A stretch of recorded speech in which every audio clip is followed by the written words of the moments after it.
One میں ہمیں زیادہ گرو کرنا چاہیے تھا, لیکن پینڈیمک کی وجہ سے بھی اوور آل جنرلی اور ان پرٹیکولر ہمارا جو ہیلتھ سسٹم ہے جس کے اندر کوئی جسے کہنا چاہیے میکینزم نہیں ہے, اس کی وجہ سے بھی بہت سفر کر رہے ہیں ہم.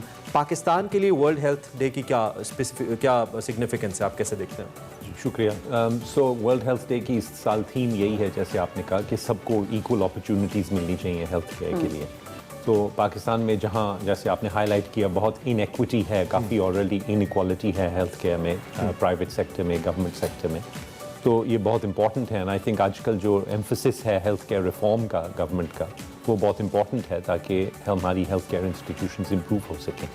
But I would point out کہ یہ نہیں امپریشن جانا چاہیے کہ گورنمنٹ ہیلتھ کیئر سیکٹر میں کوئی کام نہیں ہو رہا یا وہ اچھی کیئر نہیں پرووائڈ کر رہے. ایک تو ہم سب خود بھی اسی سسٹم کی پروڈکٹ ہیں, and I think limited resources کے ساتھ گورنمنٹ ہیلتھ کیئر سسٹم جو ہے بہت زیادہ اچھی کیئر پرووائڈ کرتا ہے. آف کورس اس میں امپروومنٹ ہو سکتی ہے, لیکن اوور آل بہت اچھی پرفارمنس ہے گورنمنٹ ہیلتھ کیئر سیکٹر کی بھی, خاص طور پہ کووڈ کے وقت میں. اگر اس دن کے حوالے سے ہم اب تک کی اپنی کہنا چاہیے اس سسٹم کی بات کریں, تو کون سی ایسی بنیادی تبدیلیاں ہیں جو آپ سمجھتے ہیں ہیلتھ ایکسپرٹ ہونے کی حیثیت سے کہ جو اوور آل سسٹم کے اندر اگر آئیں تو اس سے بہتر فائدہ ہو سکتا ہے, ہم ایک بڑی آبادی کو کیٹر کر سکتے ہیں؟ کیونکہ ہمارے انٹرو میں بھی تھا کہ شہروں میں تو شاید فیسلٹیز ہیں, لیکن دیہات سفر کرتے ہیں اینڈ 70% ہماری آبادی دیہاتوں میں رہتی ہے, تو اس کا کیا سولوشن ہے؟ سو میرے خیال سے ہیلتھ کیئر سسٹم کو جو ری آرگنائز کرنے کی تھوڑی سی ضرورت ہے. بہت زیادہ سینٹرل کنٹرول تھا ان دا پاسٹ.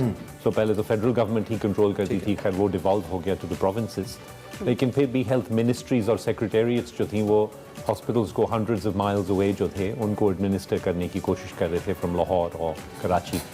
تو اب جو گورنمنٹ کا بھی جو ایمفسس ہے, آئی تھنک دنیا بھر میں یہی ہے کہ ہاسپٹلس کو آٹونومی دی جائے, انڈیپینڈنس دی جائے, کہ یہ آپ کا بجٹ ہے, یہ گورنمنٹ کے ٹارگیٹس ہیں جو آپ نے میٹ کرنے ہیں, اب آپ کا کام ہے کہ آپ کیسے یہ ڈیلیور کریں گے. آف کورس اکاؤنٹیبلٹی تو ضروری ہے, لیکن انڈیپینڈنس اور autonomy at the local level بہت امپورٹنٹ ہے, تاکہ جو اس ایریا کی یا اس ڈسٹرکٹ کی جو پیکیولر پرابلمس ہیں ان کو ڈیل کیا جائے. ڈاکٹر صاحب, اگر ہیلتھ سیکٹر کی بات کی جائے, اس میں research plays a very vital and important role, اس حوالے سے شوکت خانم کیا کر رہی ہے؟ جیسے ہمارا نام بھی ہے شوکت خانم memorial cancer hospital and research centre, اور لاہور میں تو ہم 26 سال سے زیادہ ہم کام کر رہے ہیں. تو ہم نے کافی ساری ریسرچ پبلش بھی کی ہے. انفیکٹ ریسرچ جو ہے وہ ساری سائنٹیفک جرنلز میں ہی پبلش ہوتی ہے. تو Shaukat Khanum is one of the leading centres in Pakistan جہاں سے سائنٹیفک ریسرچ آرٹیکلز پبلش ہوتے ہیں. ہمارا مین ایمفسس رہا ہے بریسٹ کینسر کے اوپر, کیونکہ خواتین میں چھاتی کا کینسر سب سے کامن کینسر ہے پاکستان میں بھی, اور ہمارے ہاسپٹل میں بھی تقریباً 50% مریض جو ہیں وہ خواتین ہیں ود بریسٹ کینسر. تو اس کے اوپر ہم نے بہت زیادہ ریسرچ ایفرٹ فوکس کیا ہے پچھلے 15-20 سال میں. ہمارے پاس 3 فل ٹائم PhD اسکالرز ہیں جو اس پہ کام کرتے ہیں, بیسک سائنس ریسرچ پہ as well as clinical research, اور ہم نے کافی ساری ناول جینیٹک میوٹیشنز بھی آئیڈینٹیفائی کی ہیں پاکستانی پاپولیشن میں, جس کی وجہ سے بریسٹ کینسر کی انسیڈنس زیادہ ہوتی ہے. ٹھیک ہے. اور اس میں جیسے کہ آپ کا مشن سٹیٹمنٹ بھی ہے, جیسے کہ ہم کہہ رہے ہیں کہ یکساں صحت کے مواقع سب کو دیے جائیں, اور اب شوکت خانم بھی انہی خطوط کے اوپر کام کر رہی ہے. تو اس مشن سٹیٹمنٹ کو لیتے ہوئے جو کنٹریبیوشن اب تک کا ہے, اس سے ہم مستقبل میں کیا سیکھ سکتے ہیں, اور جو باقی ہمارے انسٹیٹیوشنز ہیں خاص طور پہ, I always ask this question from the people like you جو کہ ایسے اچھے اداروں کو چلا رہے ہیں یا دیکھ رہے ہیں, کہ ان سے باقی ادارے کیسے سبق سیکھ سکتے ہیں, کیا مل سکتا ہے ان کو؟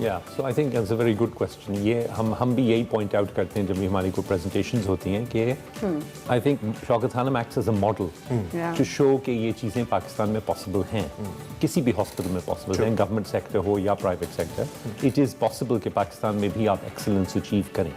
یہ ایک ایلین کانسیپٹ نہیں ہے جو صرف ویسٹ میں ہو سکتا ہے اور یہاں نہیں یہ چیزیں ہو سکتی, یہ یہاں پہ بھی ہو سکتا ہے. And that's what we aim to show, کیونکہ ایز آئی سیڈ ارلیئر ہم ڈاکٹرز, ہماری نرسز ایٹسیٹرا سب یہیں کے ہیں, ہم یہیں ٹرین ہوئے, ہم بھی انہی گورنمنٹ ہاسپٹلز میں کام کیا.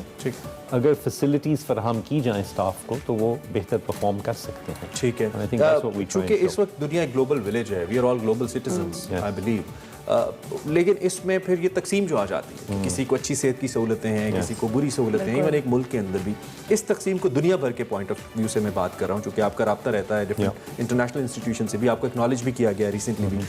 تو اس کو ہم کیسے کریں کہ کولیبریشن ہمارا مزید بڑھے, اور ہم جو فیسلٹیز ہیلتھ کی دنیا بھر کے وہ ہمارے شہریوں تک پہنچے, عام شہری تک پہنچے, اس کے لیے کوئی میکینزم آتا ہے آپ کے مائنڈ میں؟ سو آئی تھنک